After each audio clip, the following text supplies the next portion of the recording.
If you're new to YouTube, you're probably not going to believe me when I tell you that this kid on your screen, no, not me, this kid on your screen is worth over $500 million, owns an island, and has over 40 billion views on only one of his YouTube channels.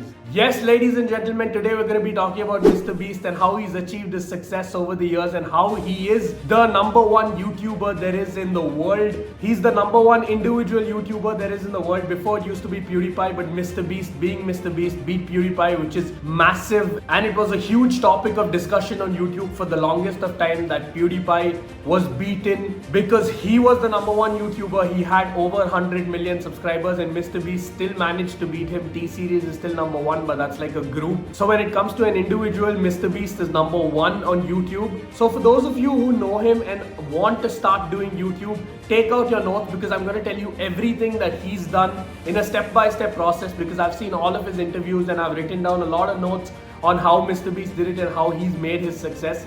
So if you want to know how he's done it, take out your notes and I'm going to tell you step by step. So most YouTubers get one viral video and then they have to wait for a long time before they have another viral video. They probably wait for weeks and months and they keep just experimenting and making content and hoping something goes viral.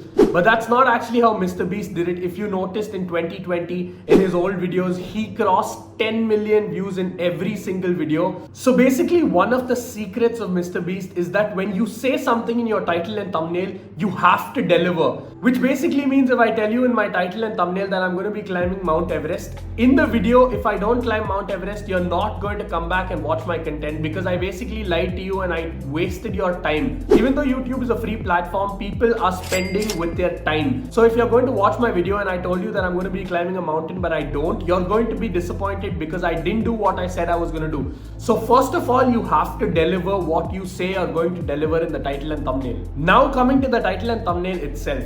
So you might have the best product, like Mr. Beast has the best videos. But if you noticed, all of his titles and thumbnails are very catchy. And if you don't click it, it probably messes with your head. The fact that you want to click it and you have to click it. So if you click off YouTube, you're probably going to think, what was that video? Why didn't I watch it? Why am I still thinking about it? Why is it occupying my headspace?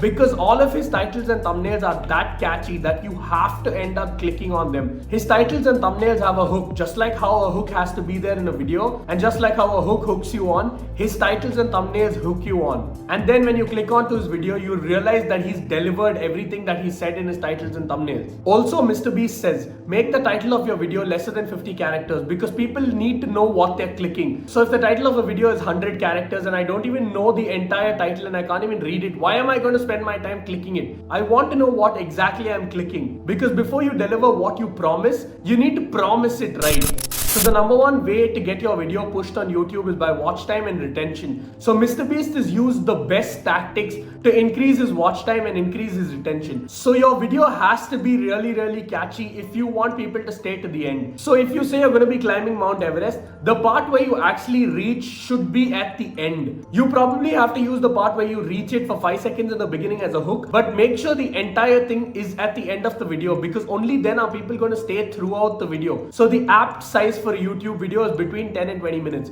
Most of Mr. Beast's videos is between 10 and 20 minutes and he fills them with energy, emotion and humor to make sure that people stay through his entire video. So there is continuous energy throughout the video. There is a few emotional parts where people actually do not want to click off from, and there's humor. There's continuous humor in every aspect of the video. So obviously if you're entertained by a video, you wouldn't click off, right? Now coming to something Mr. Beast has always done in his videos. Mr. Beast reinvests all of his money that he earns from YouTube back into making content. So basically what this means is if I make $1,000 from this video, I am going to basically be investing $1,000 back into making content, which basically means I can buy a camera for $1,000. I take $1,000 and go give it to a random person and record it. Basically what Mr. Beast does is he uses the money that he makes from YouTube back into YouTube, which makes absolute sense because if you start a business and if you do not invest money into that business, then the business is not going to grow. So if the business is making you $1,000 a month, but you do not invest the $1,000 back into the business, it's not going to grow. You're only going to earn $1,000 a month. But if you keep investing back into your business is naturally going to grow. If you don't believe me, Mr. Beast has said it himself that he's invested most of his money back into YouTube. I'm curious,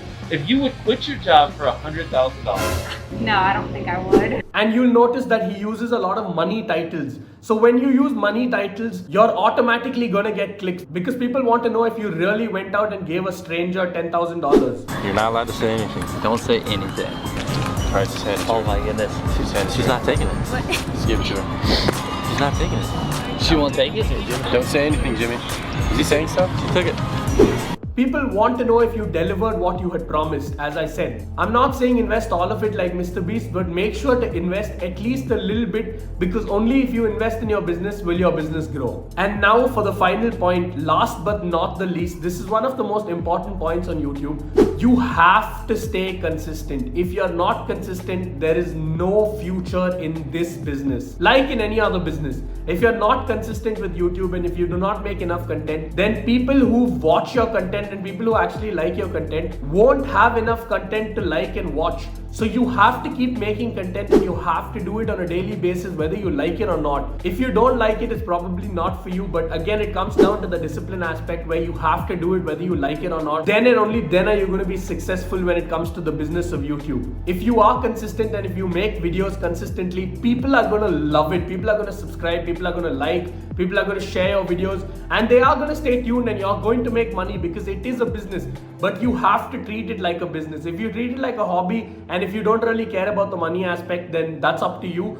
But 99% of the people on YouTube treat it as a business. And for the people for who it is a hobby and a business, they like it. That's why they're doing it. And it also is a business. I think they're the luckiest because they like what they're doing. And you know what they say, if you like what you're doing, you can do it forever.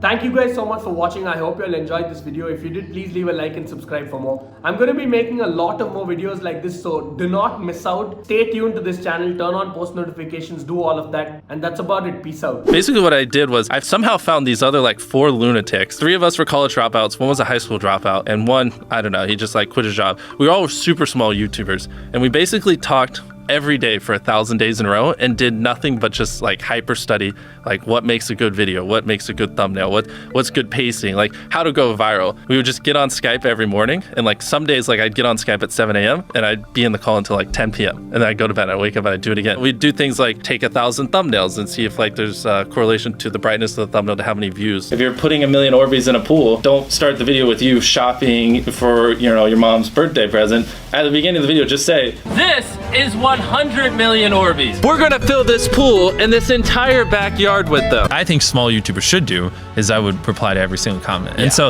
I think a few people caught on that I would always reply. And so some people would just be like, I wonder how long it'll take for him to reply. So that was a lot of my comments when I was smaller, but at least it kept him coming back. Audience retention. You can see where people click off. Just literally go through your last 50 videos, write down where everyone clicked off, and then just don't do those things again.